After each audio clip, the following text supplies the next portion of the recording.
ठीक है भाई। 80 डेज इफेक्टिवली हमारे पास बचे हुए हैं। सबसे पहला काम जो हम लोगों को करना है वो देखना है कि इन 80 डेज में कैसे तैयारी करनी है।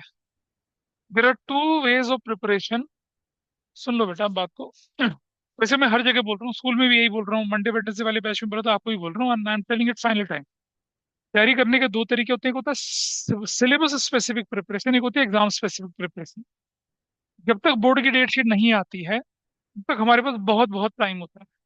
तब हम तैयारी करते हैं सिलेबस स्पेसिफिक की, कि भाई मेरा सिलेबस में ये छूटा हुआ है, मेरा इसका रिवीजन बचा हुआ है, मेरा इसका ये छूटा हुआ है, ठीक है। लेकिन जब बोर्ड की डेट शीट आ जाती है तब वो सिलेबस स्पेसिफिक तैयारी किनारे कर लीजिए, तब आपको करनी है कौन सा, एग्जाम स्पेसिफिक तैयारी, ठीक। Not only in my subject but other subjects. कैसे आपको ध्यान देना है उसके बारे में मैं आपके साथ लेके चल रहा हूँ। सबसे पहला काम ये करना है आपको, respective of coverage of syllabus और रिवीजन, आपको सैंपल पेपर करने शुरू करने हैं। सैंपल पेपर कौन कौन से हैं वो मैं आपके सामने लिख रहा हूँ। पहले तो यहाँ पर देखिए, अ, एक है सुभाष जी के।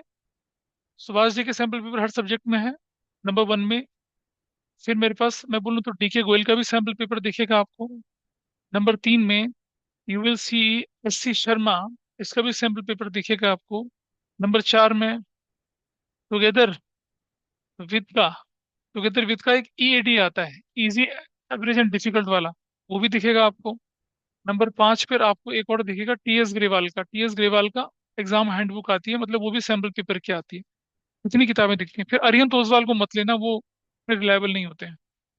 ये वाले ये आपके पास दिखते हैं, ठीक है। इसमें से मैं बोलूंगा असेंशियली ये वाले को तो ले लेना है, क्योंकि इसमें 35 सैंपल पेपर्स होते हैं, जिसमें से कि 20 सैंपल पेपर सॉल्व होते हैं, 15 अनसॉल्व होते हैं। लेकिन 15 के सॉल्यूशन वाली भी एक बुकलेट मिल जाती है आपको। मिलेगी मिलेगी, नहीं मिलेगी तो मेरे पास होगी वो, मैं उसका पीडीएफ बना के डाल दूंगा। इसके मतलब आपको 35 सैंपल पेपर्स मिलेंगे आपको प्रैक्टिस करने के लिए। फिर एक ही लेने के बाद इनमें से कोई एक किताब ले लें आप, कोई भी एक। अभी मार्केट में ये अवेलेबल है, ये सारी अवेलेबल है वैसे तो, आप ले ले सकते हैं। दो ऑथर में इसलिए सजेस्ट करता हूँ क्योंकि दो ऑथर होने से क्या होता है, एक ऑथर का एक ही तरीका होता है क्वेश्चन पेपर बनाने का, पैटर्न बनाने का, ठीक है। दो ऑथर से क्या होता है, वेरिएशन मिल जाता है। इसमें इसमें क्वेश्चंस भी दिखेंगे आपको, शॉर्ट नोट्स भी दिखेंगे, और आपके पास वैरायटी भी दिख जाएगी, ठीक है। और गलतियां भी थोड़ी कम होती हैं। डीके गोल में भी गलतियां कम होती हैं। वैसे तो गलतियां किसी में भी नहीं होती हैं, मतलब देर फाइन। तो लेकिन अरिहंत ओसवाल में बहुत गलतियां होती हैं, उसमें थोड़ा सा बच के। फिर और बहुत सारी सैंपल पेपर आते हैं, मतलब भीड़ इकट्ठी करने से कोई फायदा नहीं है कि भाई आपने इतनी सारी किताबें रख ली, कर कुछ नहीं पा रहे हैं, ठीक। अच्छा, इसके साथ साथ क्या करेंगे कि जो सीयूटी की किताबें होती हैं डोमेन सब्जेक्ट वाली, वहां आप अरिहंत या ओसवाल को ले सकते हैं, क्योंकि वहां पर हम पर हमारे पास एमसीक्यू वाला पार्ट होता है।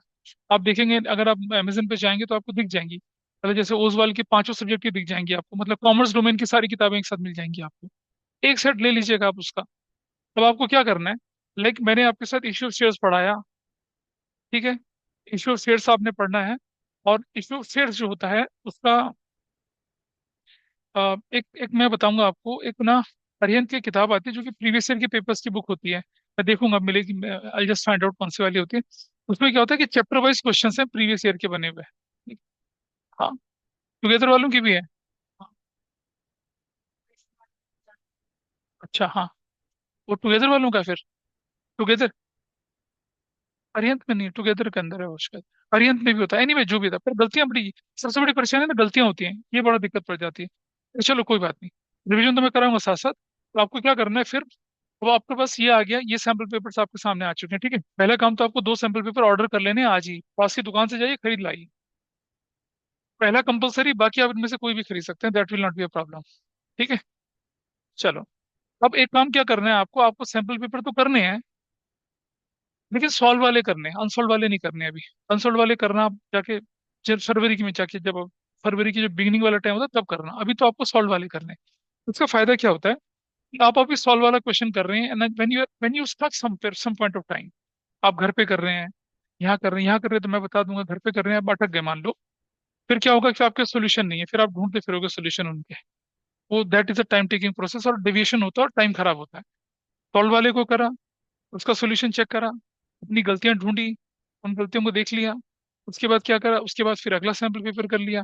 और रेक्टेंगुलर शीट आती है, देखा ना रेक्टेंगुलर शीट, मैं जो आपको टेस्ट पेपर के लिए देता रेक्टेंगुलर शीट, उस पर काम करना शुरू करिए। फॉर्मेट में करिए, टॉपिक वाइज करिए, मतलब फॉर्मेट में करिए सारा का सारा काम, ठीक है। एक चीज और करना है आपको, कि आप एक सैंपल पेपर को वन से लेकर लास्ट तक करना शुरू करिए। एक सैंपल पेपर को पीछे से 34 से करना शुरू करिए। एक सैंपल पेपर में पहले आप सेकंड मतलब पार्ट जो पेपर का एनालिसिस वाला कर लीजिए, बाद में फर्स्ट पार्ट कर लीजिए। एक सैंपल पेपर को आप रेंडमली कर लीजिए, कोई भी उठा के कर लीजिए। मतलब एमसीक्यू एक साथ करने के बाद कैसे भी कर लीजिए। तो जब आप पेपर करेंगे ना, तब आपको लगेगा यार कौन सा तरीका हमारे लिए कंफर्टेबल है। किसी के लिए बिगिनिंग से एंड वाला कंफर्टेबल हो सकता है, किसी के लिए सेकंड बुक वाला कंफर्टेबल हो सकता है, किसी के लिए पहले पार्टनरशिप वाला और कंपनी वाला पहले हो सकता है। तो ये आपका अपना तरीका बन जाएगा। लेकिन इन जनरल मैं बताऊं, पहला अप्रोच आपको करना चाहिए, सेकंड बुक पहले खत्म कर लीजिए। जो सेकंड थर्ड बुक वाला जो पार्ट होता है ना, पहले वो जल्दी हो जाता है। कैश फ्लो रेशो और छोटे मोटे क्वेश्चन जल्दी हो जाते हैं। ठीक है। वो 20 मार्क्स का होता है, 40 मिनट उसमें होते हैं, वो 20 मिनट में खत्म हो जाता है, पता है पूरा। रेशो का क्वेश्चन फटाफट से हो गया, कैश फ्लो में जो टाइम लगता मतलब 20 से 25 मिनट में खत्म हो गया, तो वहां आपको 15 मिनट की बचत होगी। ठीक है। वैसा करा। अब जब आप सैंपल पेपर कर रहे हैं, तो आपको क्या करना है, 3 घंटे में चॉइस के साथ करना है। चॉइस के साथ 3 घंटे में चॉइस के साथ करना है, नहीं होगा शुरू शुरू में। प्लस सैंपल पेपर तक भी नहीं हो पाएगा वो। It will take time. इस मैं ऐसा क्यों बोलता हूँ, जब आप चॉइस के साथ करेंगे तो क्या होगा पता है, आपके पास जो क्वेश्चंस दिख रहे हैं, चॉइस वाले क्वेश्चंस, उनको सॉल्व कर रहे हैं आप। ऑब्वियसली आपका 3 घंटे से ज्यादा टाइम लगेगा, घड़ी लगा के बैठे हैं, 3 घंटे बाद अपने आप को रोक दीजिए, फिर देखिए कितना हो चुका है। तो बचे हुए टाइम में आप बचा हुआ पार्ट पूरा कर लीजिए। फिर आपने क्या करा, एक एक क्वेश्चन को टैली करा कि भाई हमारा आंसर ठीक जा रहा है नहीं जा रहा है। ठीक। एक पतली सी नोटबुक बनाई, सैंपल पेपर 1 लिखा, जो जो क्वेश्चन आपके गलत हुए थे उनके क्वेश्चन नंबर, उनमें क्या क्या गलती हुई थी उसको नोट कर लिया। 5-10 मिनट से ज्यादा टाइम नहीं लगता उसमें। तो one sample paper, mistakes jotted down together. वो गलतियां जो हुई हैं आपकी, अगर आंसर देख के समझ में आ रहा है ठीक है, but I will advise you, goodwill का क्वेश्चन गलत हो तो गुडविल का कंसेप्ट पढ़ लीजिए नोट से। कैपिटल एडजस्टमेंट की गलती हुई है तो कैपिटल एडजस्टमेंट के क्वेश्चंस देख लीजिए अपने रजिस्टर से। कैश फ्लो की गलती हुई है तो कैश फ्लो के नोट्स पढ़ लीजिए एक बार। ऐसा करना, ठीक है। Before you attempt the other paper, उन गलतियों को पढ़ लीजिए, क्योंकि वो दूसरे पेपर में गलती रिपीट नहीं होनी चाहिए ना। फिर दूसरा सैंपल पेपर करा, उसमें भी कुछ गलतियां निकलेंगी, उन्हें नोट कर लिया, तीसरा निकला, चौथा निकला, पांचवा निकला, ऐसे करके चलेंगे आपके पास। ठीक है। अब ये तो हो गया कि सैंपल पेपर को करने का तरीका। So you have a choice, आप घर में करें, टाइम आप क्या देके चलें। आप कोशिश करें कि अगर आप स्कूल नहीं जा रहे तो 10:30 से लेकर 1:30 के बीच में सैंपल पेपर कर लें एक। हाँ, अभी कर लें सैंपल, उस दौरान कर लें। और प्लीज रात को टाइम पे सोना शुरू करें। This is my sincere advice to all of you. Second advice, खाना पीना अच्छे से खाएं। क्योंकि एक टाइम ऐसा आएगा जब आप रिवाइज रिवाइज रिवाइज रिवीजन के चक्कर में क्या करते हैं, कई लोग खाना पीना स्किप कर जाते हैं। स्पेशली लड़कियां ऐसा करती हैं बहुत ज्यादा। और उसका नतीजा ये निकलता है कि एक पर्टिकुलर पॉइंट ऑफ टाइम पे, हाँ, because we have past examples, such such examples are there.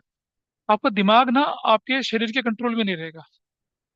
आपका दिमाग कुछ और कर रहा होगा, आपका शरीर कुछ और कर रहा होगा, and that's a very difficult and tragic situation. Please ऐसी सिचुएशन से बच के, इधर इधर इधर, ऐसी सिचुएशन से आप बच के चलेंगे। रात को सोना शुरू करिए, अपना बॉडी क्लॉक जो उसको ठीक कर लीजिए, इसके साथ अलाइन करिए।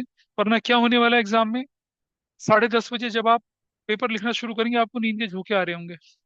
You can't give your 100% on that point of time. Exam की एंग्जाइटी अलग से होती है, कोई क्वेश्चन अगर आपका मुश्किल फंस गया, पूरे दिमाग में तबाही मचा देगा। You have to be careful in that. अपनी बॉडी क्लॉक को अभी से अलाइन करना शुरू कर दीजिए। 12 बजे तक सो जाइए, हद से 1 बजे तक सो जाइए, छः कम से कम छः। देखिए वैसे तो 8 घंटे की नींद है, लेकिन कम से कम 6 घंटे की नींद तो लीजिए ना। तो बॉडी क्लॉक को अलाइन करेंगे और इसके हिसाब से अपना पेपर करना शुरू करेंगे। ठीक। अपने आपको सैंपल पेपर करते समय कोई रीडिंग टाइम नहीं देना है। No reading time. बहुत सारे टीचर्स, बहुत सारे रिसोर्स पर्सन आएंगे भी आपके स्कूल में, एक्सपर्ट आते हैं बताने के लिए। वो पता क्या बोलते हैं कि भाई मैं तुम्हें ना एक ट्रिक देता हूँ, एक मैजिक देता हूँ, कि आप 10 दिन में 20 सैंपल पेपर कर लेंगे। ठीक है। वो क्या बोलते हैं, पहले दिन आप 20 सैंपल पेपर के 1 मार्कर कर लीजिए।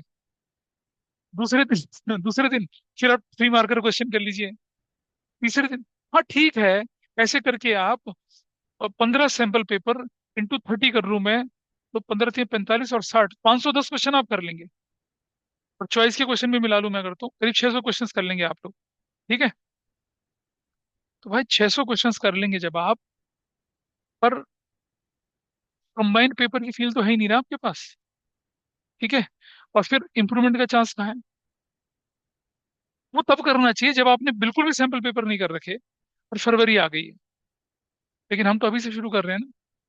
तो चाहे सिलेबस हो पूरा ना पूरा हो, आपको सैंपल पेपर करना ही है। ठीक है, आगे बढ़ते हैं, देखो। अब सैम्पल पेपर का क्या स्ट्रेटेजी होनी चाहिए? You have Monday, Tuesday, Wednesday, Thursday, Friday, Saturday and फिर से संडे। Got it? ऐसे चल क्या है, आपने एक दिन अकाउंटेंसी कर लिया, अगले दिन आपने इंग्लिश कर लिया, फिर आपने क्या कर लिया, मैथ्स कर लिया, फिर अगले दिन आपने इको कर लिया, फिर से आपने अकाउंटेंसी कर लिया, फिर से आपने क्या कर लिया, बिजनेस स्टडीज कर लिया।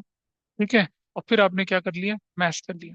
यानी कि एक वीक में आपने दो पेपर मैथ्स के करे, दो अकाउंटेंसी करे, एक एक बाकी सब्जेक्ट के कर लिए। ठीक है, नवंबर में हमारे पास एक वीक है, दिसंबर में हमारे पास 4 वीक है, जनवरी में हमारे पास 4 वीक है। ठीक है, ये तो मिनिमम है ना। ठीक है, और एक वीक में दो कर रहे हैं, दो कर रहे हैं, दो कर रहे हैं, तो कितना कर लिया आपने? दो ये कर लिया, आठ ये कर लिया, आठ ये कर लिया, तो 18 सैंपल पेपर तो आपने क्या कर लिया, मस्ती मस्ती में कर लिए। हो गया। ठीक है जी, 18 सैंपल पेपर आप कर चुके हैं, और बीच में एक आध प्री बोर्ड वगैरह भी आ गया आपका, तो 20 सैंपल पेपर आप कर चुके हैं। और अब आप कहाँ बैठे हैं? अब आप फरवरी के शुरू में बैठे हैं। तो see how comfortable position you are having on that point of time. ठीक है, फिर वो एग्जाम के बीच में गैप भी आएगा आपका, 8 दिन का, 7 दिन का गैप आएगा। वो उसकी स्ट्रेटेजी में बना के दूंगा आपको कि भाई पहले दिन क्या करना है, दूसरे दिन क्या करना है, तीसरे दिन क्या करना है, इंपॉर्टेंट क्वेश्चन कौन से करें, क्या रिवाइज करना है, every I will give you everything. ठीक है, उसको उसके हिसाब से चलना है। और एक एक सैंपल पेपर तब भी करने हैं आपने उस दौरान, है ना, क्योंकि सिलेबस तो आप करके बैठेंगे। लेकिन पता है क्या परेशानी है, क्योंकि ये आपका लास्ट एग्जाम है, लास्ट ही था 29 मार्च को, इसके बाद कुछ और है क्या? ये 26 को या 29 को? हाँ, ये लास्ट एग्जाम है ना आपका, इसके बाद भी कुछ? हाँ। और शुरू कब हो रहा है? 22 फरवरी से, तो ऑलमोस्ट 1 महीना 4 दिन की तैयारी चल रही है आपकी कुल मिलाकर। 1 महीने 4 दिन में तो पता नहीं क्या क्या चीजें भूल जाती हैं। I will always be here, मैं तो रहूंगा यहाँ पर। ठीक है, अगर आपके एग्जाम में बड़ा गैप है तो आप बीच में आके पढ़ सकते हैं। बीच में देखिए, पढ़ने का तरीका क्या होगा, आप रिवाइज ना करें, बीच में आके एक पेपर लिख जाएं। ठीक है, मैं अपनी स्टाइल के 5 पेपर दूंगा आपको। ठीक है, एक आसान दूंगा, 4 भयंकर मुश्किल दूंगा। ठीक। हाँ, अभी अभी मैं देना शुरू करूंगा। मतलब पहले मैं क्या करूंगा, आपको इक्विटी शेयर्स का पूरा पेपर दे दूंगा एक, then I give you partnership का पूरा पेपर एक। ठीक है, और फिर एक पूरा पेपर ऐसे करके देना शुरू कर दूंगा। ठीक। तो लेकिन आपको क्या करना है, अब आप अपना सैंपल पेपर चाहे घर बैठ के करें चाहे यहाँ बैठ के करें, you have to increase your individual tally. Rectangular sheet पे आपने पेपर कर लिया, आपने उसको चेक करा, मैं मुझे दिखाया उस पेपर को आपने, ठीक है, अपनी टैली में जोड़ दिया कि मैंने एक कर लिया। तो जहां जहां गड़बड़ हो रही है आपकी, उन एरियाज को आपने रिवाइज कर लिया। ठीक है, एक सैंपल पेपर को कर लिया, दूसरा करा, टाइम के हिसाब से कर लिया, एक दिन थ्योरी करा, एक दिन प्रैक्टिकल करा, इस तरह से करके चले गए। Don't undermine business studies, don't undermine economics, don't undermine any other subject. हाँ, दो दो हफ्ते के हिसाब से बोल रहा हूँ मैं। फिर जब आपकी स्पीड बढ़ जाती है, मान लो जनवरी में आपका लग गया, सिलेबस भी हो गया, रिवीजन भी हो गया, सब कुछ हो गया, तब आप क्या कर सकते हैं, एक पेपर सुबह करिए, एक शाम को करिए। You can increase your tallies. ठीक है, अगर आप 20 कर लेते हैं तो आप 95, 96, 97 पे चले जाएंगे। लेकिन अगर आप 40 कर लेते हैं तब आप 100 को टच कर जाएंगे। ये देख लेना, 40 सैंपल पेपर करना अनअचीवेबल नहीं है।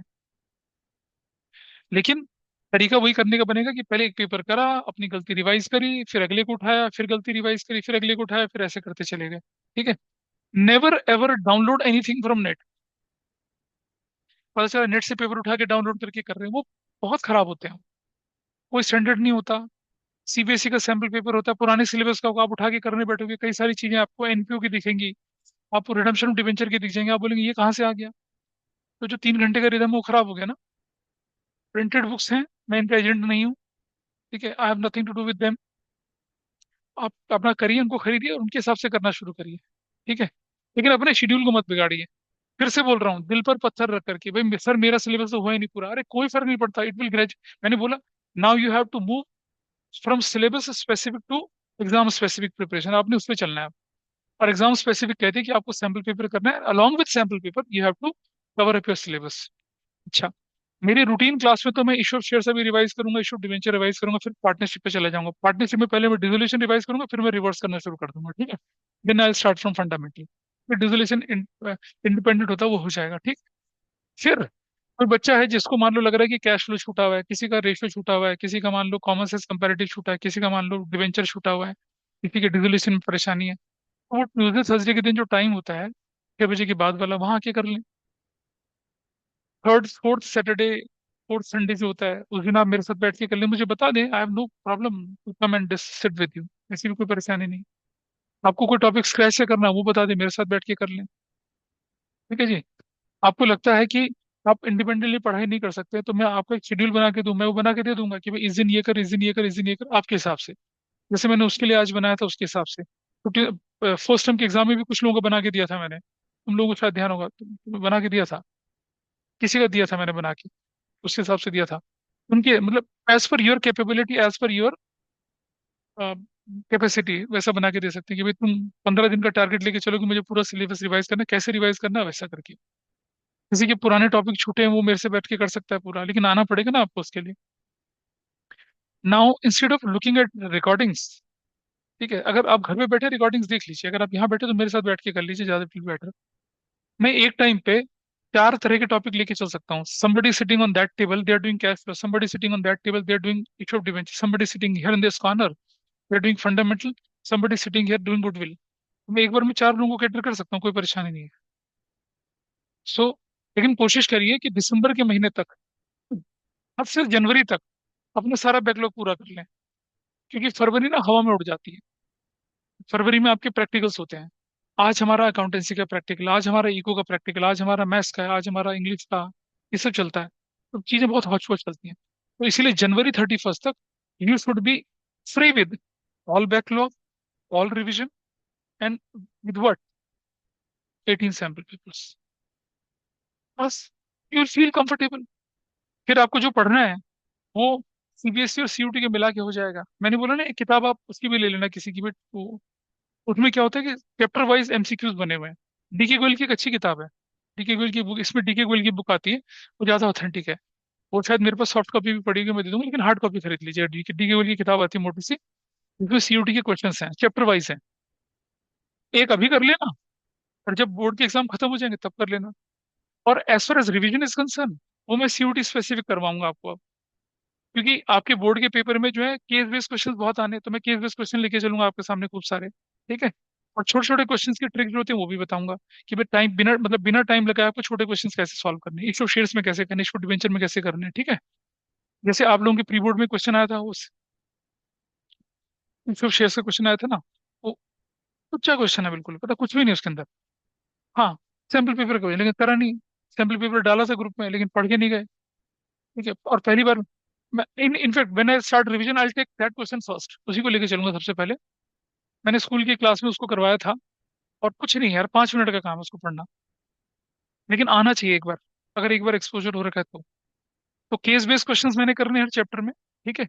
अब रेशो और कैश फ्लो में केस बेस में क्यों नहीं कर रहा, क्योंकि उसमें सारे क्वेश्चन केस बेस ही तो हैं। इन्फॉर्मेशन है, क्वेश्चन मांगे गए हैं। कैश फ्लो में क्या है, इन्फॉर्मेशन है, फाइनेंसिंग बना लो, ऑपरेटिंग बना लो, इन्वेस्टिंग बना लो, सब कुछ वैसे ही है। इसमें अलग से कुछ नहीं है। और रेशो और कैश फ्लो मैंने सीयूटी के पॉइंट ऑफ व्यू से करवाया हुआ है सारा कुछ। ठीक है। अब एक काम और करेंगे रिवीजन के टाइम पे, एनसीईआरटी जो है वो चैप्टर वाइज मैं आपके ग्रुप पे भेजता रहूंगा, एनसीईआरटी जो पीडीएफ फाइल है। ठीक है। एनसीईआरटी के इलस्ट्रेशन भी खोल खोल के देख लेना बीच बीच में, जहाँ जरूरी होगा वहाँ मैं कर लूंगा। कल एक बच्चे ने मुझसे क्वेश्चन पूछा था गुडविल रेज और राइट ऑफ करने वाला।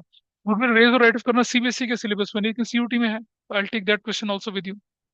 और there are some in depth concept क्योंकि सीबीएसई के लेवल से ऊपर है, लेकिन वो सीयूटी में मायने रखते हैं, आई टेक दोज ऑल्सो।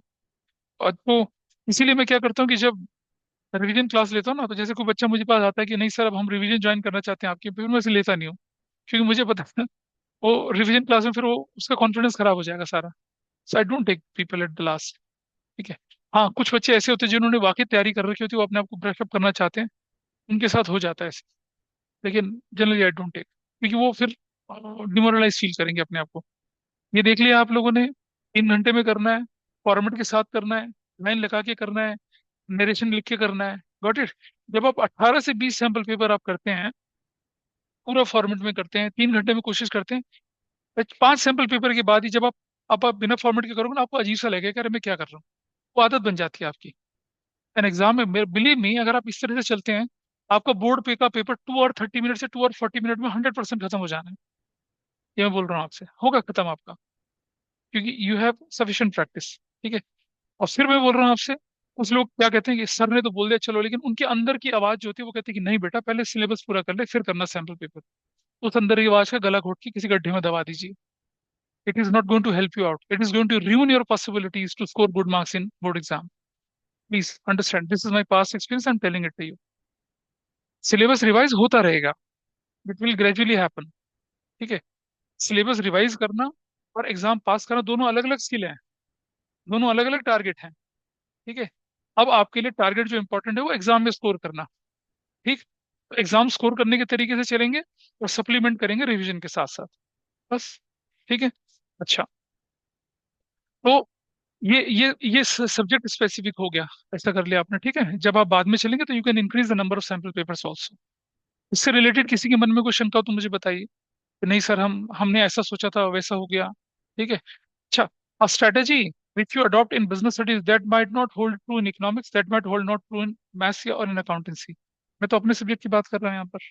ना तो मेरे सब्जेक्ट में तो ये स्ट्रेटेजी चलती है. And never ignore theory. Theory को करने का तरीका क्या है? आप पता, बच्चे मुझसे बोलते हैं, 12th क्लास का बच्चा मुझसे बोलता है कि सर क्या हम थ्योरी रट लें? अरे नहीं रटना भाई. नहीं रटना. आपकी बुक के पीछे एमसीक्यू असर्शन रीजनिंग के क्वेश्चन है, उन्हें पढ़ना है सिर्फ.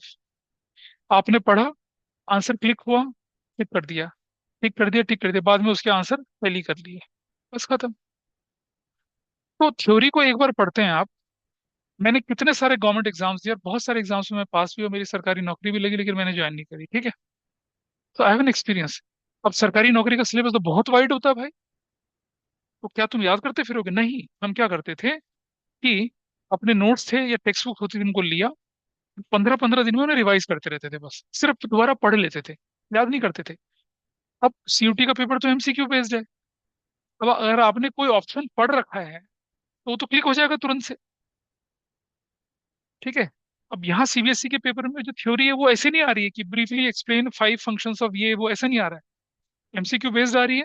या हद से हद कॉमन सेंस कंपेरेटिव है, फर्स्ट चैप्टर में से थर्ड हेड सब हेड वाले क्वेश्चंस आ रहे हैं. तो जितने एमसीक्यू क्वेश्चन थ्योरेटिकल आप एक्सपोजर लेके जाएंगे, उतना आप अपने आप को कंफर्टेबल फील करेंगे. आपने चैप्टर 1 को एक बार पढ़ लिया. ठीक है. 10-15 दिन में दूसरी बार पढ़ लिया. 10-15 दिन में तीसरी बार पढ़ लिया. अब याद करने की जरूरत ही नहीं है. आइटम आपकी आंखों के आगे से निकले हैं. You will easily recall it. तो रटने की जरूरत नहीं है कुछ भी. ठीक है. हाँ, बिजनेस स्टडीज में आई से कि भाई हेडिंग्स आपको रटनी पड़ेंगी, याद करनी पड़ेंगी. वो टास्क तो आपको करनी पड़ेगी भाई.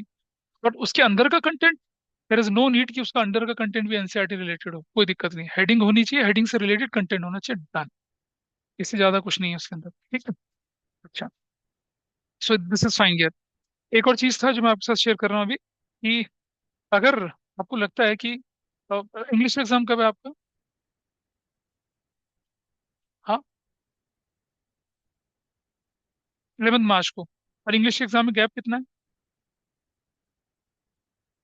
2-3 दिन का गैप है. ठीक है. 2-3 दिन का गैप है. कि अगर आपको लगता है कहीं कि अगर आपको इंग्लिश के क्रैश कोर्स की जरूरत है, अगर आपको लगता है कि क्रैश कोर्स की जरूरत है 7 दिन, 8 दिन, 10 दिन की, तो आई नो, मेरे स्कूल की एक फैकल्टी हैं. लास्ट ईयर भी हमने क्रैश कोर्स करा था. You can come, you can do crash course for you. Of course that will be paid. मैं उनसे कुछ नहीं लेता. जो भी फीस होगी आप लोग आपस में डिसाइड कर लेंगे. ठीक है.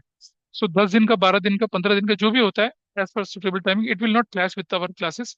उसके अलावा मे बी वीकेंड पे कर लेंगे, वैसा कर लेंगे. So he will guide you how to write the paper, how to write the answer, कैसे पिछले साल के पेपर है, and how to score better in English. ठीक है. और मोस्ट प्रोबेबली सीयूटी के जो स्किल्स है वो भी आपको बता देंगे उसी में. तो it was very effective last year. That is what I am telling it to you. ठीक है. चलिए. अब ये हो गया. अब अब हमारा क्या है, आज की क्लास में मैंने सिर्फ आप लोगों के लिए इसलिए रखा था कि अब मुझे बताइए कि कैश फ्लो या रेशो या किसी भी टॉपिक में आपका कोई डाउट आया तो उसको मैं लेके चलता हूँ. बताइए. No studies, no confusion. More studies, more confusion. बताइए. सिलेबस हो ना हो, सैम्पल पेपर करने शुरू करिए. आपको घर पे टाइम नहीं मिलता है, आप यहाँ बैठ के कर लीजिए. 4:30 में आता हूँ. 4:30. अब अगर आपका दिन मंडे वेडनेसडे फ्राइडे का है तो टीटीएस के दिन 4:30 आके कर लीजिए. 7:30 कर लीजिए. अपने आप को पेपर चेक कर लीजिए. मुझे बाद में दिखाइए कि आपने ये कर लिया. बस ठीक है. मैं ये देखूंगा कि आपने जो अपने आंसर को, कई बार क्या होता है हम अपने आप को क्या करते हैं, यार ये तो मेरे हिसाब से ठीक है. तो तुम्हारे हिसाब से ठीक है, बोर्ड के हिसाब से भी तो ठीक होना चाहिए. तो वो चीज भी मैं ध्यान रखेंगे. ठीक है. हम पता गलत फहमी में चलते हैं. मैं तो पेपर बहुत अच्छा करके आया था. फिर पता चला कि 50% क्वेश्चन गलत करके आए थे। वो हर्डल तभी, वो जो माइंड का डेडलॉक है वो तभी खत्म होगा जब आप सैम्पल पेपर करके जाएंगे। इसके अलावा कोई चॉइस ही नहीं है। एग्जाम का डर, एग्जाम पेपर सॉल्व करके ही निकलता है। पानी में डूबने का डर पानी में घुस के ही निकलता है। पानी में घुसने का डर कोई साइकोलॉजिकल ट्रीटमेंट लेके कभी नहीं निकलेगा। जब तक पानी के अंदर नहीं जाओगे तब तक पानी का डर नहीं निकलने वाला, ये सोच लो आप। जब तक आप सैम्पल पेपर नहीं सॉल्व करोगे तब तक एग्जाम का फेयर निकलेगा नहीं। कई बच्चे बोलते हैं ना, मैं बहुत तैयारी करके जाता हूँ लेकिन एग्जाम में मैं ब्लैंक हो जाता हूँ। That's a remedy for that. You will not feel blank अगर आप इतने सैम्पल पेपर करके जाएंगे तो। Please understand this. बताइए। और सुनो बेटा, इंटॉक्सिक एलिमेंट, कॉफी वॉफी का कंजम्पशन ये सब खत्म कर दीजिए। फ्रूट खाइए, सलाद खाइए, खाना खाइए प्रॉपर जो होता है, ठीक है। कहीं कोई परेशानी फंसती है मेरे साथ शेयर कर लीजिए, पेरेंट्स के साथ शेयर कर लीजिए, ठीक है। प्यार प्रेम से थोड़ा दूर रहिए, किताबों से दोस्ती बढ़ाइए। बोलिए। हाँ, दिखाना कौन सा क्वेश्चन है। कैश फ्लो का डाउट किसी का, रेशो का डाउट किसी का। नहीं, पहुंचे ही नहीं हम वहां तक का। नहीं किसी का कुछ डाउट। चलो। नहीं, ये तो मैं बताता हूँ कुछ एक। मैंने पिछले बैच में है कुछ। ये हटा दूं यहाँ से मैं। नोट करा आपने ये सब चीजों को, नहीं। नहीं कोई बात नहीं। अबे जिनके पास मैथ्स नहीं है वो एक एक सैंपल पेपर अकाउंटेंसी का और कर सकते हैं। है। हाँ। बहुत मेहनत है इसमें तो यार। बहुत मेहनत है। कल्चर भी होगा ना, वो भी बहुत मेहनत वाला सब्जेक्ट है। अबे तो एक सैंपल पेपर पीरियड का कर ले भैया। यहाँ यहाँ ये मैथ्स हटा दे, यहाँ से यहाँ मैथ्स हटा दे। ठीक है। मैथ्स हटा दे। पीरियड का सैंपल पेपर अगर आप जनवरी में भी करोगे तो भी काम चलेगा। ठीक है। फिर आप ऐसे करके आप क्या करेंगे, एक अकाउंटेंसी का सैंपल पेपर बढ़ा दीजिए, इको का सैंपल पेपर बढ़ा दीजिए। एक हफ्ते में अकाउंटेंसी इको बढ़ा दिया, एक हफ्ते में अकाउंटेंसी और बिजनेस स्टडीज बढ़ा दिया, ऐसे करके कर सकते हैं आप। ठीक है भाई। Sculpture is very tough subject.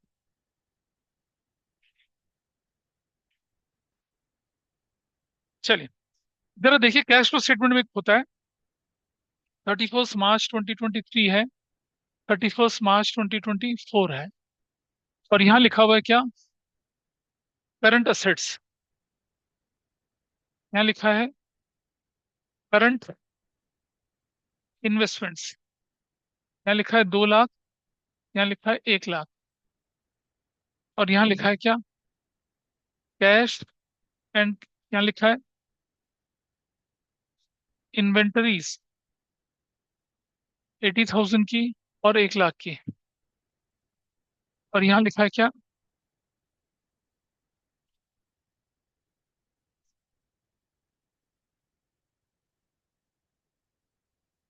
यहाँ लिखा है कंट्री डेटर्स। और यहाँ लिखे मान लो, अच्छा छोड़ो इसको मैं बाद में बताऊंगा, इसको मैं अगले वाले में बताऊंगा। पहले यहाँ देख ली इन्वेंटरीज लिख दिया यहाँ पर। और यहाँ लिखा है कैश एंड कैश इक्वलेंट्स। और यहाँ लिखा है 70,000 का और मतलब मैं बोलूँ 50,000 का, ऐसा लिखा हुआ है। ठीक है। This how is given.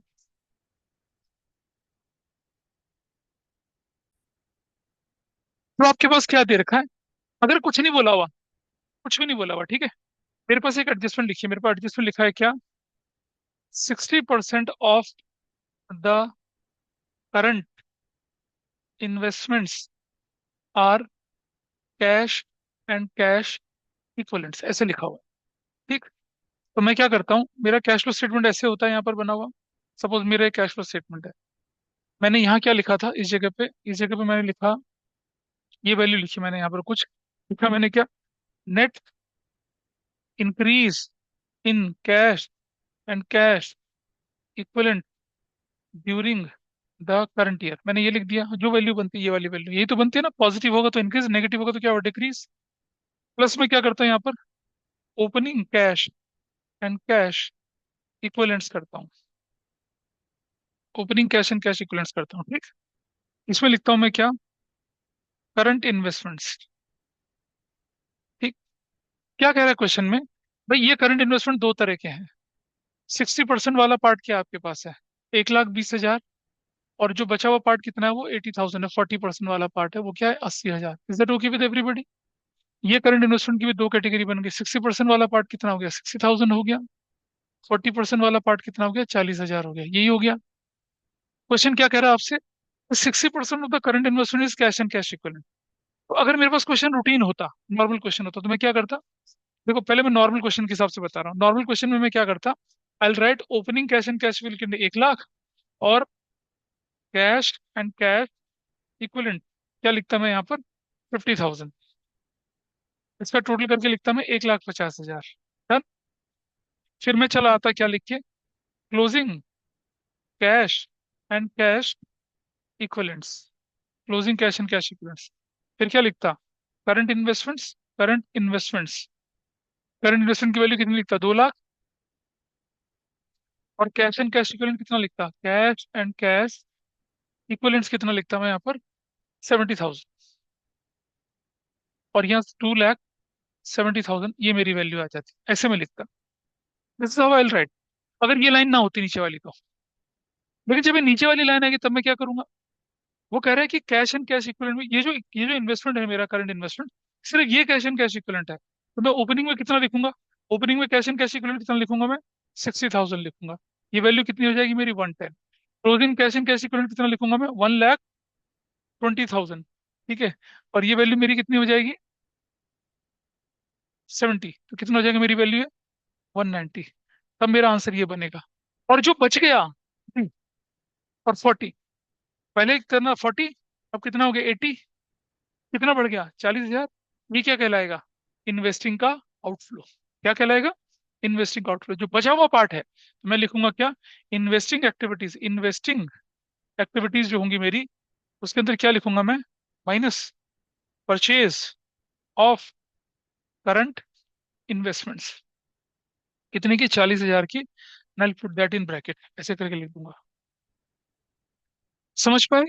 अगर ये लाइन ना होती तो 2 लाख और 70 यहाँ लिखा जाता, 1 लाख और 50 यहाँ लिखा जाता। लेकिन जब बोला कि 50% ऑफ द इन्वेस्टमेंट इज क्या, कैश एंड कैश इक्विवेलेंट, 50%, तब हम ऐसा करेंगे, ऐसा करेंगे। तो 50% तो कैश एंड कैश, 60% कैश, तो बाकी बचा हुआ क्या होगा, तो नॉर्मल। ठीक है। इसी तरह से जब करंट लायबिलिटी आप देखेंगे, तो करंट लायबिलिटी में क्या लिखा हुआ दिखेगा आपको, कैश क्रेडिट दिखेगा, बैंक ओवरड्राफ्ट दिखेगा, ऐसा दिखेगा आपको। तो उनको फाइनेंसिंग मानना है, उनको करंट लायबिलिटी नहीं ट्रीट करना।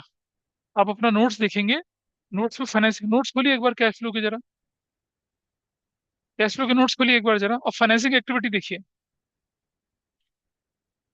धृति, नाव्या, रोडी, आप जरा देखिएगा, कैश फ्लो के नोट्स जब आप खोलते हैं तब आपको दिखेगा वहां पर,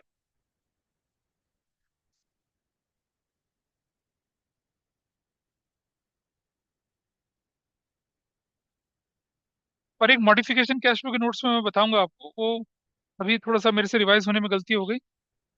can you see the notes here, दिख पा रहे हैं, ऑनलाइन में दिख रहे हैं नोट्स आपको, तो किसी से ले लो एक बार जरा, यस एक सेट सर। उनको दिखा देना जरा। फाइनेंसिंग एक्टिविटी में देखिए चल के नीचे क्या लिखा हुआ है, कि proceed from long term borrowing, loan taken from financial institution long period time के लिए या short term, bank loan, bank overdraft, cash credit, ये सारे के सारे क्या है, फाइनेंसिंग का इनफ्लो है। बढ़ जाएंगे तो फाइनेंसिंग का inflow. Page number 2, page number 2 और ऊपर में लिखा है, पेज नंबर 2, यहाँ, ये वाला पार्ट, पेज नंबर 2 में दिखा क्या, can you see that, page number 2 में ये वाला पार्ट। तो अगर कैश एंड कैश इक्विवेलेंट जो है ना आपके, वो नहीं, करंट लायबिलिटी, करंट लायबिलिटी को तो इंक्रीज डिक्रीज लेके चलते हैं ना, इनका नहीं लेके चलेंगे। Cash credit financing, bank overdraft financing, ऐसे लेके चलेंगे।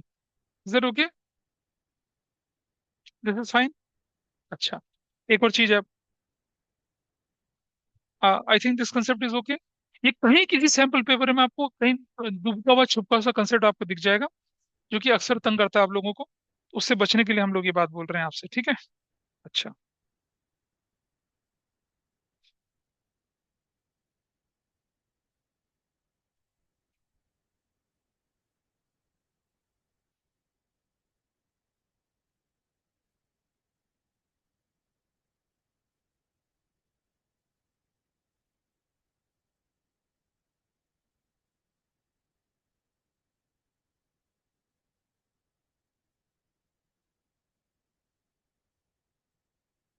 चलें आगे थोड़ा सा।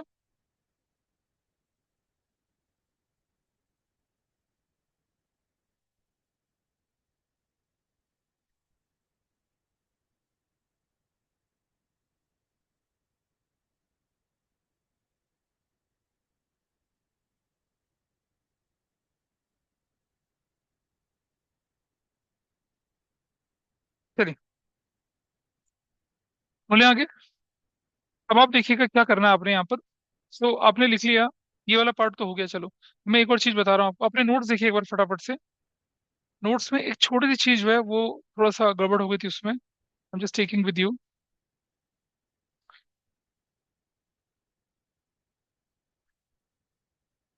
जो पेज नंबर आपके पास 3 है, पेज नंबर 3 में ऑपरेटिंग एक्टिविटी दिख रहा है ना आपको? Can you see the operating activity? यहाँ पर आप देख रहे हैं ई में decrease in current assessor, increase in current liability. सबसे लास्ट पार्ट क्या दिख रहा है? Increase in provision for doubtful date and discount and debtors. दिख रहा है ये वाला? अब ये वाला पार्ट जो है ना, मैंने करंट लायबिलिटी की तरह ट्रीट करा था, ये ट्रीटमेंट नहीं है, थोड़ा सा इसको बदल दिया ट्रीटमेंट। इसे मैं, जैसे अब ऑनलाइन देख पा रहे हैं, मैंने यहाँ से हटाया है इसको, and I will place it. इसे मैं डाल रहा हूँ कहाँ पर? ऑपरेटिंग के अंदर डाल रहा हूँ इसको, ठीक है? We are placing it under the heading operating के अंदर।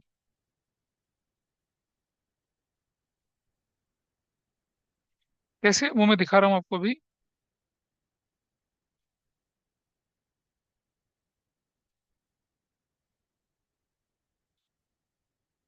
तो इसको आप ऑपरेटिंग के अंदर जाके इसको ट्रीट कर देंगे, क्योंकि ये जो increase in provision for doubtful date या डिस्काउंट ऑन डेटर्स है, अगर ये इंक्रीज होगा तो इसे नॉन कैश नॉन ऑपरेटिंग में जाके क्या कर देंगे? ऐड कर देंगे।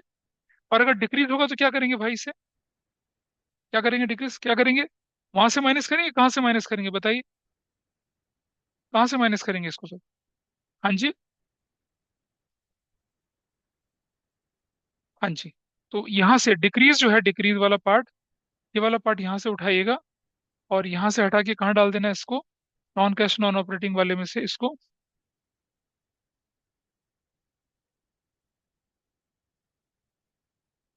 यहाँ जाके इसको ऐसे कर लेना है। ये थोड़ा सा करेक्शन करना था मैंने, मैं रिवाइज करते समय भूल गया इसको करना। बट जो पहले, आज से कुछ साल पहले इसका ट्रीटमेंट ऐसे ही चलता था करंट लायबिलिटी की तरह, बट अब उसका ट्रीटमेंट करंट लायबिलिटी की तरह नहीं लेके चल रहे हैं हम लोग। ठीक है? Is that okay now? अच्छा, एक जगह पे और ट्रीटमेंट इसका बदलना है थोड़ा सा, वो भी मैं दिखा देता हूँ कहाँ पर। होल्ड करना जरा। हाँ, दिस वी हैव रेक्टिफाइड। अभी मैं इसको एग्जाम्पल के रूप में भी करके दिखाऊंगा। अब जरा चलिए, जरा यहाँ पे जहाँ प्रोविजन फॉर डाउटफुल डेट का ट्रीटमेंट है, देखिए जरा किधर दिख रहा है? कौन से पेज पे बताओ जरा मुझे वो। It is on treatment of text के बाद चले सम मोर एडजस्टमेंट्स जो थी, हाँ, adjustment relating to provision for doubt, page number 10 पे है ये।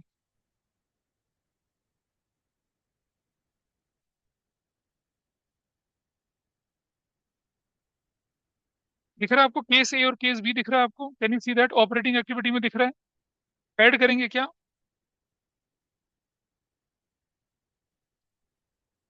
इसे ऐड करेंगे क्या?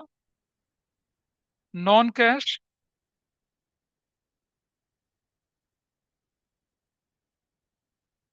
नॉन ऑपरेटिंग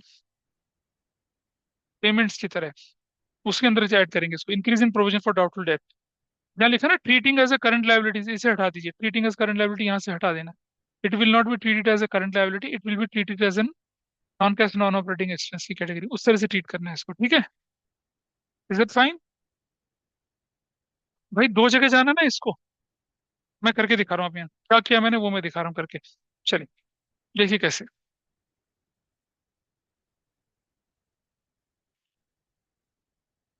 यहाँ देखिएगा आपके सामने,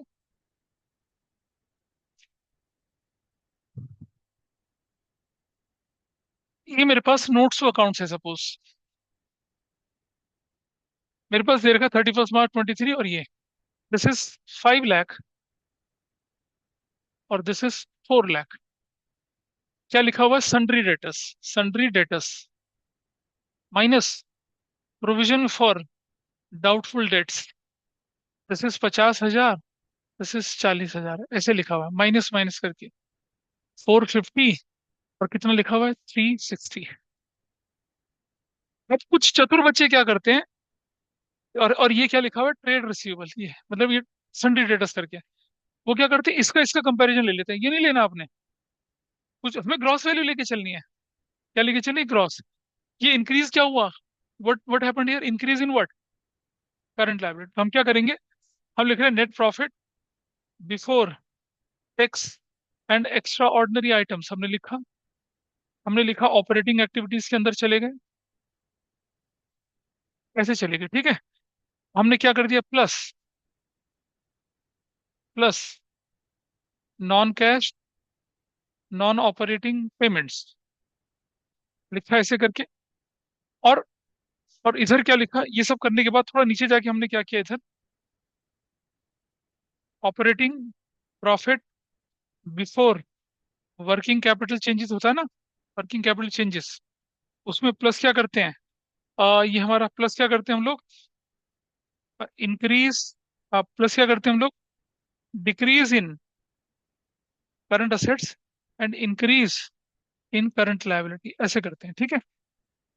अब मुझे बताइए ये इंक्रीज हुआ डिक्रीज हुआ, डेटर तो इंक्रीज हुआ, क्या करेंगे उसे उसे डिक्रीज इन करंट, और यहाँ नीचे minus increase in current assets and decrease in current liability. तो हम लिखेंगे माइनस डेटर्स, कितने के डेटर्स माइनस कितने के हुए यहाँ पर, डेटर्स माइनस कितने के हुए, डेटर्स कितने के माइनस हुए आपके, 1 लाख के, हम ऐसे माइनस करके ऐसे दिखा देंगे, ठीक है जी। ये क्या हो रहा है, इंक्रीज हो रहा है, क्या हो रहा है, increase, provision for doubtful date क्या हो रहा है, इंक्रीज हो रहा है। अब कोई इन्फॉर्मेशन नहीं थी क्वेश्चन में, हम क्या करेंगे, ऐड कर देंगे प्रोविजन फॉर डाउटफुल डेट्स, कितने का, 10,000 का, बस हो गया, ऐसा ट्रीटमेंट करना है इसका। Is it fine. अब आपके क्वेश्चन में एक लाइन, अब वो जो पेज नंबर 10 में मैं पढ़ रहा था उसमें एक एडजस्टमेंट और दे रखी है कि भाई all the debtors are good, क्या लिख दिया, ऑल द डेटर्स क्या हो गए, गुड हो गए। क्वेश्चन बोल रहा है all the debtors are good, इसका क्या मतलब हुआ आप देखिए जरा। जब वो कह रहा है कि all the debtors are good, ऐसी कंडीशन में क्या करना है हमें, ऐसी कंडीशन में ये जो है ये वाला, वे non cash non operating payment की तरह नहीं ट्रीट करें, इसे एक्स्ट्रा ऑर्डिनरी आइटम की तरह ट्रीट करेंगे। तब हम क्या करेंगे, हमारा सोल्यूशन, हम लिखेंगे ऑपरेटिंग एक्टिविटीज, ठीक है, और क्या लिखेंगे हम लोग, net profit before tax and extra ordinary items, ऐसे करके प्लस क्या कर देंगे, प्रोविजन फॉर डाउटफुल डेट्स, कितने का इंक्रीज हुआ, 10,000 का, यहाँ से 10,000 यहाँ पर प्लस कर देंगे, ठीक है, कर दिया। और उसके बाद नीचे, नीचे हम क्या करते हैं यहाँ पर, minus increase in current assets and decrease in current liability के अंदर जाके क्या करेंगे, माइनस कर देंगे डेटर्स, डेटर्स कितने के बढ़ गए थे, 1 लाख के, ऐसा, ठीक है। लेकिन एक काम और करना है इसके साथ साथ फिर आपको, क्योंकि आपने क्या कर दिया, प्रोविजन फॉर डाउटफुल डेट की तरफ से क्या कर दिया, एड बैक कर दिया ना, एक्स्ट्रा ऑर्डिनरी की तरह एड बैक किया ना, किया, तो हम क्या करेंगे, नेट प्रॉफिट आफ्टर टैक्स में जाके जो भी वैल्यू होगी वहां क्या करेंगे, minus provision for doubtful debts भी करेंगे, कितने का, 10,000, ऐसे। अगर एक्स्ट्रा ऑर्डिनरी आइटम ऊपर प्लस हुआ है, नीचे जाके क्या हो जाएगा, वो माइनस भी होगा, बोलिए। वो तो एक्स्ट्रा ऑर्डिनरी की तरह plus one, net profit before tax and extra ordinary,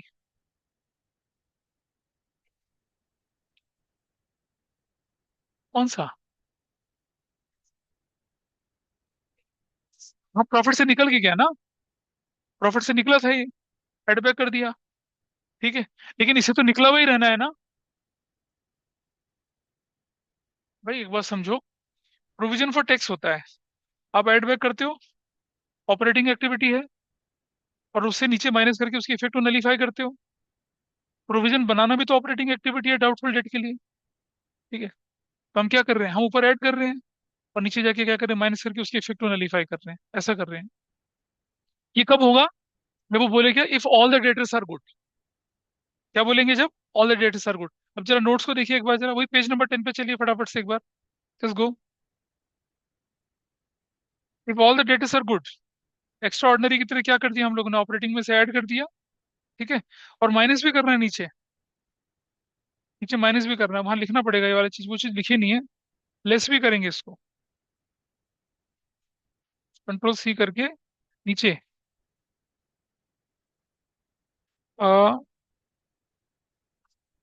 less करेंगे, less extra ordinary provision for doubtful date, इसे माइनस भी करना है, कहाँ से, नेट हम करेंगे ना, हम लिखते थे ना क्या, कैश जनरेटेड फ्रॉम ऑपरेशन, नहीं हम लिखते थे cash flow before operating activities ना। क्या लिखते, लास्ट वाला पॉइंट देखिए क्या करते थे लोग, cash flow, cash cash flow, नहीं नहीं नहीं वो नहीं करते। अरे नहीं, टैक्स के बाद वाला पार्ट जो था ना, अरे देखते हैं ना, रुक पे क्या लिखा था ये, cash flow before extra ordinary item से माइनस करेंगे। Cash flow, cash flow before extra ordinary items, cash flow before extra ordinary item जो होगा ना फिगर, उसमें से हम इसे माइनस कर देंगे। Is it okay? ऊपर प्लस किया तो नीचे माइनस किया, एक्स्ट्रा ऑर्डिनरी का तरीका यही है। कौन सा वाला बाबा, ये? अरे यार, नहीं नहीं, इसको हम लिखते हैं cash flow before extra ordinary items वाला, वहां से माइनस करेंगे। एक्स्ट्रा ऑर्डिनरी आइटम का एडजस्टमेंट आप किसके बाद करते हैं, टैक्स के बाद वाली फिगर में, पूरी ऑपरेटिंग का पूरा होने के बाद। हाँ, उसमें से उसको माइनस, ऊपर हमने क्या करा, एक्स्ट्रा ऑर्डिनरी। अरे एक बात समझ, एक्स्ट्रा ऑर्डिनरी जैसे मान लिया मैंने बोला कि एक्स्ट्रा ऑर्डिनरी, आपने क्या करा, आपके एम्प्लॉय को चोट लगी, हाथ कटा, पैर कटा, आपने कंपनसेशन दिया, आपने कंपनसेशन पे किया, ठीक है जी। तो क्या हुआ कंपनसेशन का, it was an extra ordinary activity, operating में से एड बैक करा, फिर नीचे जाके माइनस कर दिया। Extra provision for doubtful date आपने बनाया, आपने प्रॉफिट को रिड्यूस कर दिया, है ना। प्रॉफिट को रिड्यूस करा तो नॉन कैश नॉन ऑपरेटिंग बोल के क्या कर देते थे, ऐड कर देते थे, काम खत्म।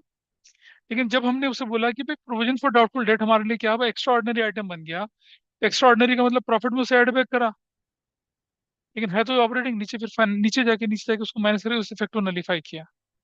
दैट वे वी प्रोसीड, ऐसा कर, ठीक है। तो आई वेरीफाइड वंस अगेन, एक बार मैं देखूंगा, टेक्स्ट बुक के अंदर देखूंगा जाके एक बार, but for the time being हम इस तरह से लेके चल रहे हैं। तो दो दो साल पहले तक, मतलब पिछले साल ही चेंज हुआ था इसका ट्रीटमेंट, उससे पहले तक ट्रीटमेंट क्या करते थे, करंट लायबिलिटी की तरह ट्रीट करते थे। और अगर ये ऑल द डेटर्स गुड बन जाते थे, तब हम क्या करते थे, इससे एक्स्ट्रा ऑर्डिनरी की तरह ट्रीट करते थे। ऐसा करके चलना है, ठीक है। एक बार बुक देख लेते हैं। पेज नंबर 4.73 पे चलेंगे, इलस्ट्रेशन 55 देखिए, दिख रहा है। ट्रेड रिसीवेबल में सन्ड्री डेटर 1 लाख से 2 लाख हो गए, और प्रोविजन फॉर डाउटफुल डेट 10 से 15 हो गया, हो गया, क्योंकि 5,000 का इंक्रीज हुआ है। देखो बेटा, 1 लाख से 2 लाख हुआ, देखो सोल्यूशन में कहाँ डाला हुआ है, कहाँ डाला हुआ है, decrease in, increase in current assets में डाला हुआ है, 1 लाख रुपया दिख रहा है। और जो 5,000 रुपये उसे कहाँ डाला हुआ है, नॉन कैश नॉन ऑपरेटिंग में डाला है, देखिए जरा ऊपर, प्रोविजन फॉर डाउटफुल डेट 5,000 डाला हुआ है, गॉट इट। ये ट्रीटमेंट था। लेकिन अगर हम बोले all the debts are good, अब 5,000 को क्या करेंगे, नॉन कैश नॉन ऑपरेटिंग में जाके ऊपर net profit before tax extra ordinary में जोड़ दिया, और नीचे टैक्स से माइनस करके खत्म कर दिया। It will go in that way, ठीक है।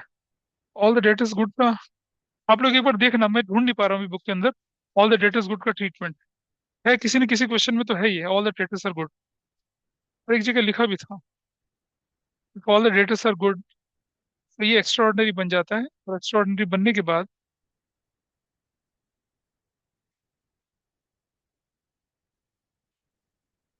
चलो देख लेंगे उसको तो बाद में, ठीक है, कहीं ना कहीं मिल जाएगा, मैं भी देखूंगा घर में उसको। So the treatment goes in that वे। मैंने जो बता रखा था, प्रोविजन को करंट लायबिलिटी की तरह ट्रीट करना, वैसा नहीं करना। प्रोविजन में होने वाला increase non cash non operating में जाके जोड़ देंगे और काम खत्म। लेकिन अगर ऑल द डेटर्स गुड हो जाएंगे तो उसे एक्स्ट्रा ऑर्डिनरी मान के ऊपर जोड़ेंगे, नीचे माइनस करके उसके इफेक्ट को नलीफाई करेंगे, और फिर हमारे क्वेश्चंस को, प्रोविजन और डेटर को as it is current assets की तरह ट्रीट करके चलना है, ठीक है। कैश फ्लो में और कोई डाउट बताइए आप लोगों का। I I I am happy, unhappy in fact, आप में से किसी ने भी उस चैप्टर को पूरा नहीं करा है अभी तक, जबकि 1 हफ्ते से ज्यादा हो चुका है कैश फ्लो को खत्म करे हुए। कर लिया? तुम तो अच्छे बच्चे हो, बाकी अच्छे हैं लेकिन काम नहीं अच्छा कर रहे हैं। हाँ, एडजस्टमेंट्स ऑफ, हाँ, हमने क्या बताया था, तुमने क्लास नहीं करी मेरी शायद में। हमने क्या किया, पहले एडजस्टमेंट सॉल्व करें फॉर्मेट बना के। जब एडजस्टमेंट चले गए, एडजस्टमेंट से रिलेटेड सारे आइटम कर लिए साथ साथ, फिर उसके बाद पूरा पहला आइटम बेनिफिट को उठा के करते चले गए, ऐसा करना था। उस तरीके से करना। लेकिन वो थोड़ा थोड़ा शुरू शुरू में बड़ा कम्बरसम लगता है। नहीं नहीं, वो तुम प्रैक्टिस करोगे उसके ढंग से तो आराम से हो जाएगा, ऐसी परेशानी नहीं आने वाली इसमें, लेकिन करना है भाई, करना तो करना ही है। मैं फिर से बोल रहा हूँ, एग्जाम फोकस्ड, एग्जाम सेंट्रिक, अब आपको क्या करनी है, काम करना है, क्योंकि डेट शीट आपके हाथ में, you have hardly 80 days with you. इसमें आपको बाकी सब्जेक्ट भी देखने हैं। मतलब समझ लीजिए 5 सब्जेक्ट हैं, तो हर सब्जेक्ट के लिए 16 दिन है आपके। 16 दिन में आपको रिवीजन भी करने हैं, प्री बोर्ड भी लिखने हैं, प्रैक्टिस भी करनी है, और बहुत कुछ करना है। बोर्ड का एग्जाम हमेशा 3rd मार्च से शुरू होता था, फर्स्ट मतलब या तो 1 मार्च का फर्स्ट मंडे जो भी होता था उससे शुरू होता था। लेकिन इस बार बोर्ड का पेपर उन्होंने जल्दी कर दिया, क्योंकि पिछले सालों में बोर्ड के एग्जाम थोड़ा लेट खत्म होते थे और दिक्कत होती थी सारी। लेकिन ज्यादा नहीं, मतलब अप्रैल के फर्स्ट वीक तक ही चला जाता था, लेकिन इस बार कॉमर्स की डेट शीट बड़ी उल्टी पुल्टी बना दी है। हाँ, एक आ जा रहे हैं, एक दो जा रहे हैं। साइंस वाले सुखी हैं सिर्फ। 11 मार्च को खत्म, क्योंकि उनके फिर वो बाकी एग्जाम। हाँ, चलिए ठीक है। सो नेक्स्ट क्लास से आप क्या करेंगे, इशू ऑफ शेयर्स के जितने भी नोट्स हैं सब लेके आएंगे, जिसके पास नहीं होगा मुझे मैसेज कर देगा। ठीक है, अपने रजिस्टर अपनी बुक लेके आएंगे आप लोग, ठीक है। इशू ऑफ शेयर्स की प्रॉपर रिवीजन से हम शुरू करना कर रहे हैं। Issue of share, issue of debenture, और केस बेस्ड क्वेश्चन में। हाँ, हाँ वो भी लेके चलेंगे साथ साथ, ठीक है। So we are winding up today.